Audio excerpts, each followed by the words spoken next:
Okay, guys. Well, the riots across the country, allegedly related to the deportation of illegal immigrants, is dominating the news.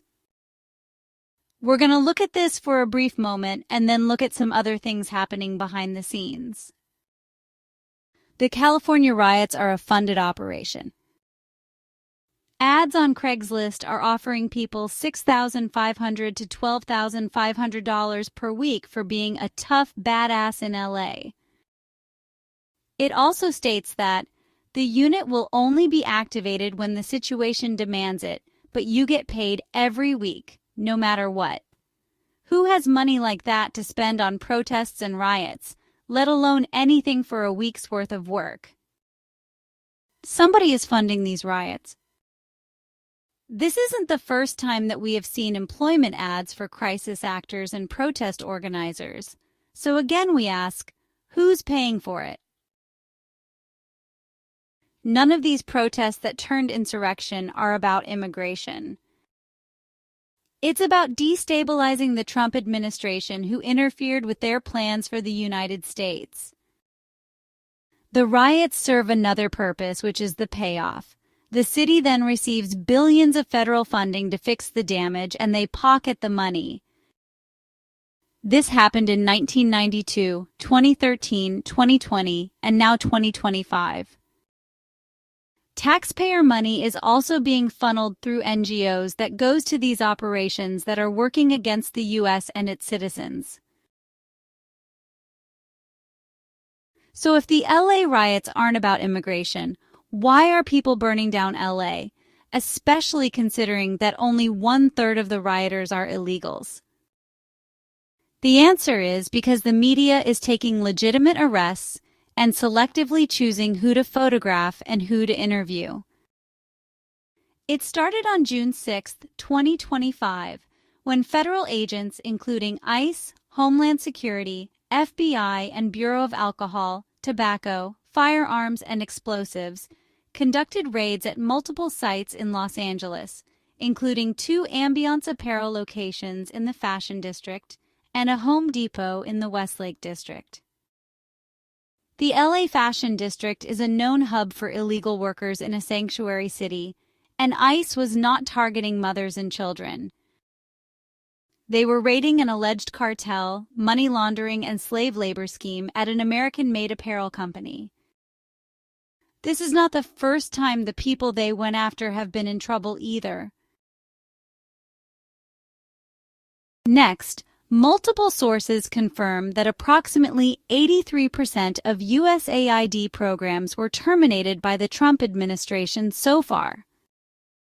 U.S. Secretary of State Marco Rubio announced on March 10, 2025, that 83% of USAID's programs, totaling around 5,200 out of 6,200 contracts, were canceled following a 6-week review.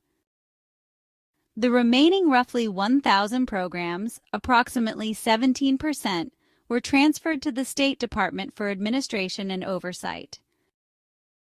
The canceled contracts were valued at tens of billions of dollars, with estimates of terminated awards ranging from $51.6 billion to $75 billion in obligations, so these were no penny ante programs.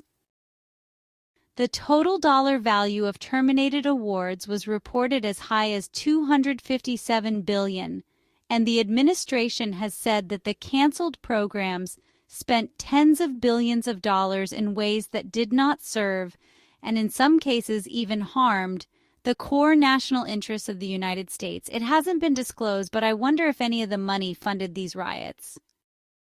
Programs were evaluated based on their alignment with the America First foreign policy, prioritizing issues such as limiting illegal immigration or securing rare earth minerals. The administration has said that the defunct USAID programs were fiscally irresponsible and poorly managed. Examples cited as wasteful included a $1.5 million grant to an LGBTQ group in Serbia, $2.5 million for electric vehicles in Vietnam, and $6 million for tourism in Egypt. These are not life-saving programs, and the ones that are healthcare or life-supporting programs are paying illegal aliens with American citizens' money. Assertions of fraud and lack of accountability are supported by the fact that these USAID funds were not audited for years. Programs promoting ideologies such as feminism, DEI, gender equity, or LGBTQ+ initiatives were explicitly targeted. This is how we are going to fix this LGBT alphabet of abnormalities. By cutting off the money paying to brainwash them. USAID's staff was reduced from about 10,000 employees to as few as 15 legally required positions. Thousands were placed on forced leave or fired.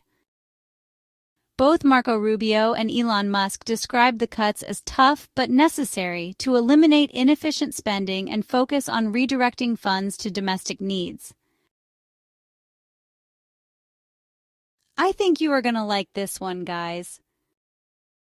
This sophomoric behavior from the left is not going to be tolerated, and the poster child looks like Democratic House Representative LaMonica McIver, who apparently organized an angry mob and pushed her way into an ICE detention facility in New Jersey. She was indicted by a federal grand jury on 3 counts of obstruction and is facing up to 17 years in federal prison. Additional reports in mainstream media include that RFK fired 17 CDC officials, as we discussed in a recent video. This is fun. Let's look at some more. On June 10th and 11th, Palestinian health officials reported that Israel gunfire killed 17 people in Gaza. The Associated Press reported a shooting at a Nashville high school where a female student was killed, and the shooter, a 17-year-old male, died by suicide. Days after his inauguration, the New York Times reported that President Trump fired 17 inspectors general, so that's 2 recent batch firings of 17 people in 5 months. What are the odds? The iPhone 17 lineup is in the news and expected to launch fall 2025. These are all significant stories in the last 5 months. So I ask you, who do you think is in control? If you're not convinced, keep watching the show. Another significant immigration enforcement operation conducted by U.S. Immigration and Customs Enforcement, ICE, on June 10, 2025 was at Glen Valley Foods, a meat processing plant in Omaha, Nebraska. According to multiple sources, ICE executed a federal search warrant targeting the facility as part of a criminal investigation into the large-scale employment of undocumented immigrants, many of whom were using fraudulent documents or stolen identities to gain employment. So that's it for now. Cities are burning and the federal government is cleaning up the mess for sanctuary cities, whose leaders have failed to protect its people or their property. In the background, ICE agents are shutting down organized trafficking operations engaged in money laundering and forcing victims to work off their debt to the cartel. Rogue, deep state-controlled legislators are getting arrested for obstructing ICE agents, and the number 17 being repeated more often in the news seems to be telling us that everything is on track and that nothing is going to stop what is coming.